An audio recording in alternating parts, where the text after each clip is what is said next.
In the morning when I rise, give me Jesus.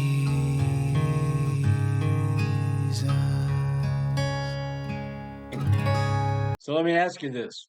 Do you believe you can cast out demons? The disciples couldn't because of the littleness of their faith. Prayer and fasting is what builds our faith. Prayer and fasting is what takes us into the spiritual realm in a way that we have an intimacy with the Father that grows our faith. Faith comes by hearing, and hearing by the Word of God. Faith comes by hearing God. And you hear God by getting into His Word. And as you're in His Word, you have your ears open. You listen to Him.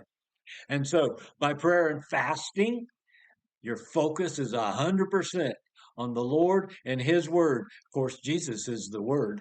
And so you focus on Jesus and you read His Word and you hear the voice of God and your faith goes through the roof. That's what we learned from the story. So, do you believe you can cast out demons?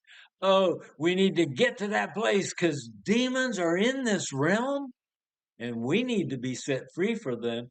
Jesus paid the price to defeat the enemy so that we could walk free. We'll talk about that some more another time.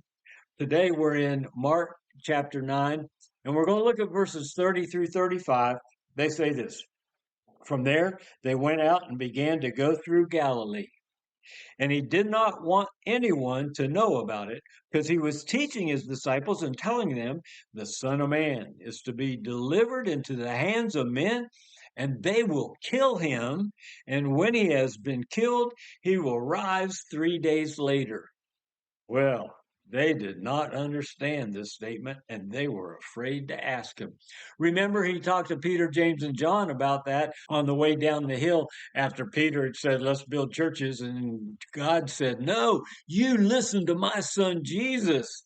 And Jesus said, yeah, they're going to beat me up and I'll die, but I'm going to raise again on the third day. And so they talked about what does it mean by resurrection because they'd never seen anybody raised again from the dead.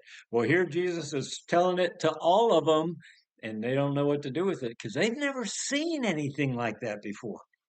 Verse 33, and they came to Capernaum, and when he was in the house, he began to question them, what were you discussing on the way? Now, they're embarrassed about this one. Verse 34, they kept silent. For on the way they had discussed with one another which one of them was the greatest. And so their pride was in the way, and Jesus wanted to clear that up. So he made it perfectly clear to them, verse 35, sitting down, he called the 12 and he said to them, all right, you guys, you've been following me. Listen very carefully. If anyone wants to be first, he shall be least of all, and he shall be the servant of all. You want to be great in the kingdom of heaven? Then get low. The lower you get, the higher you're raised up. In James, it says that God resists the proud, but oh my goodness, he lifts up the humble. And so God bless you who walks in a humility, who is willing to be the last. And it doesn't matter whether or not you're first, but the reality is you get low and God will lift you up. How do you walk in victory? You don't worry about the victory. You walk with Jesus no matter what, and God will lift you up. I look forward to being with you tomorrow. Tomorrow, we're going to see what that humility looks like. Again, I say, come be with us. I'll see you tomorrow. Give me Jesus. Give me Jesus.